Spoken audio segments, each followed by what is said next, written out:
I'm on the quiet cart right now, and I've been sitting on this fucking cart for an hour and some change, and we're about to do a train-to-train transfer.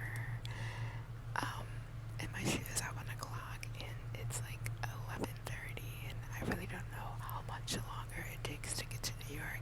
Oh, it's moving.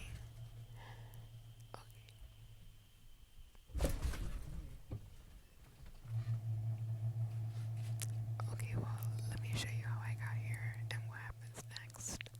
Hi, my name is Kayla Yazmin, and grab a snack and a bevy because this will be a good one. It's a big day. It's a big day. Look what's actually on fucking time. Literally on time. New York and on time. It's a new year. Let's go.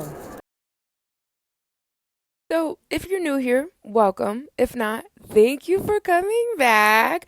But again, if you're new, I'm from Philly and I'm a curve model represented in New York. So, I left Philly at like 9:50, expected to get there by 11 something. This was our first little incident where we just like had a random pause, but then we kept moving, and then next thing you know, we're stranded for like 20 minutes, and then they speak over the train this. We're experiencing mechanical difficulty with our motor. Our engineer is currently trying to correct the problem. And this is what I really heard. To the motor. The motor ain't pushing enough pressure out for the gas pedal. The gas pedal got a lot of... So if you've been here before, you know that this isn't the first time Amtrak has severely inconvenienced me. So today I went to chat and I was just like, yo, help me out. I need to talk to customer service. Anyway, they then decide to tell us that we're going to have to put our life at risk. What's going to happen is train number 646 is going to come alongside of us and rescue us and take us on further eastbound into New York Penn Station. And then it begins.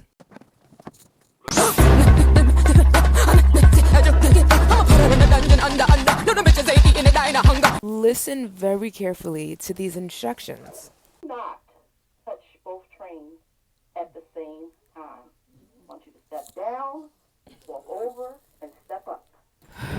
Okay, so we get up, we start moving, and I just realized that I'm just going to be late to my shoot because we're still here after all this time. I leave my quiet car. They say go down a car and you'll have a better chance of getting on the train. So I went to the other car, right, just for me to get there, and they say that I can't get on it. Or at least there's nothing happening this way is all I can tell you. So then we all courageously walk back just for them to tell us no. You've got to put us on this train. So now we are told to sit and wait for yet another train. And just listen to this shit. Everyone knows that we're broken down. Okay? So just tell them you're on 644, you were inconvenienced. Inconvenienced? Train transferred, no room, the whole 9 yards. But me personally, I cannot do anything. We're trying to get to New York 2 hours ago. I know. I'm trying to get there too. Love Karen down. He's going to leave, another going to come right up and pick you right up. Yes, train number 114 is coming up to pick you up. So you heard all of that. You heard all of it. I couldn't get on the first train. We then had to sit and wait for another train to come.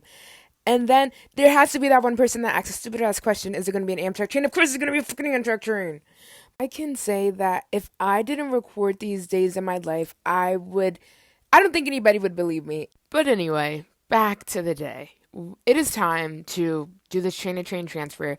They essentially said, don't touch both trains at the same time because of like such high like velocity, like we would honestly kill ourselves. So I am wearing these new boots on this track and watch this man's hand. Does nothing. Does absolutely nothing. So at this point, I'm even more mad because now I really could have lost my life. So I'm just crying. And like, again, this is not the first time I've been late to a client because of Amtrak. And I'm just like, wow, like nothing is really being done about this besides them saying sorry for the inconvenience.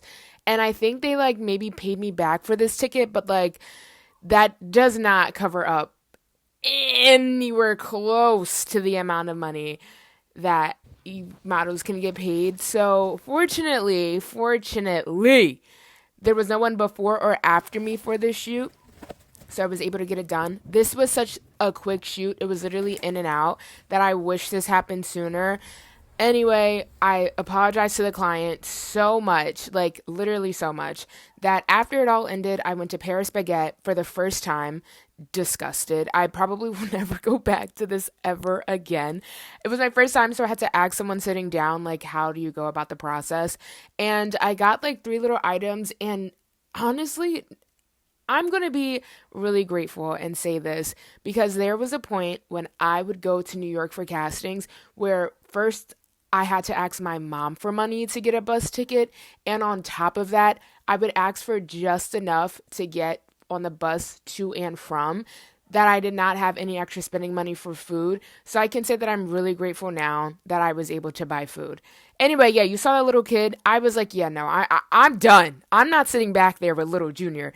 So I was like, you know what? I'm excited to eat, This food, I thought, when they heat it up, it was going to give a little something. This was nasty. And this little crab meat, whatever. Oh my gosh. But let's go back to gratitude. I am frankly so grateful for the abundance that surrounds me. But anyway, I just ate it because honestly, I didn't eat all day. That whole journey, I did not eat all day. So the train tickets back were like $200+. And I was like, I've had enough. So I hopped my ass on the bus, started editing, met up with my cousin. We visited a cool little fam ski that was in the hospital at the time. They're out now. Don't worry. But yeah, this is a day in my life. This happened. Amtrak CEO, we're going to have a phone call because this isn't okay. And this is my boy Riley. And I appreciate you for watching. Thanks.